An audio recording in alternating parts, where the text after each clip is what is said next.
Alright, hey everyone, it's Samuel Martin. This is my interview presentation for EDPS 315.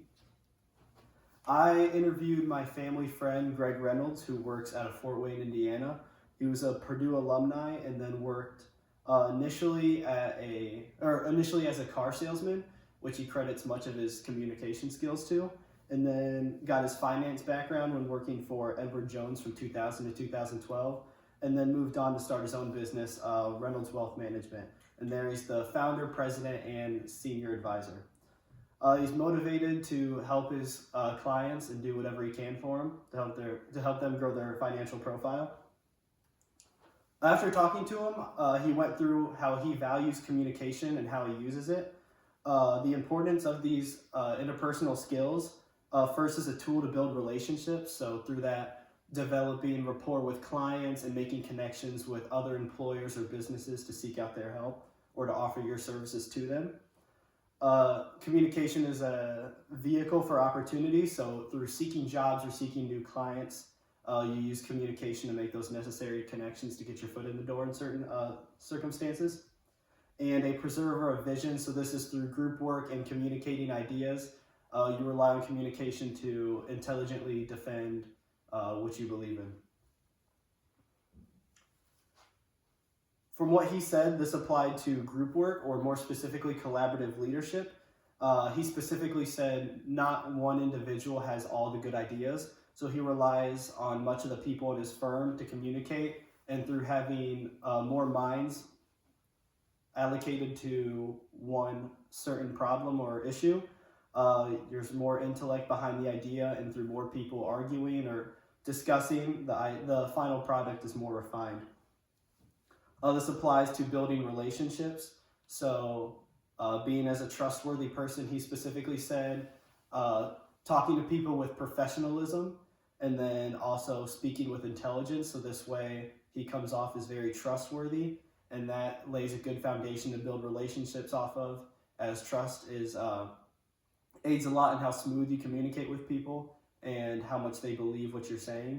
If there's no trust, then there's a poor relationship foundation, and thus you can try to share ideas with people, but they'll still be less inclined to take them just because they don't trust you.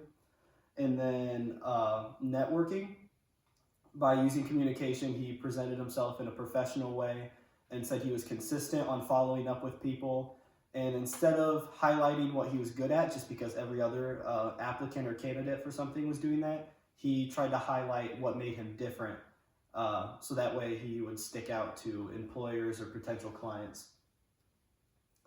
The interview process, I initially led him on with questions that kind of put him in the right direction. They were directed towards both relationship building, networking, and collaborative leadership in the workplace. And then from there, he took me through what his average workday would look like and how he relied on communication on a daily basis, which was primarily just to communicate with others. He mentioned being very clear. As in a firm with 20 people, when information trickles down, it can often get skewed. So even though he is at like the highest position in the firm, he reaches out to all levels and all different branches and speaks with them individually. How he collaborates with others, he sees everyone else as equal.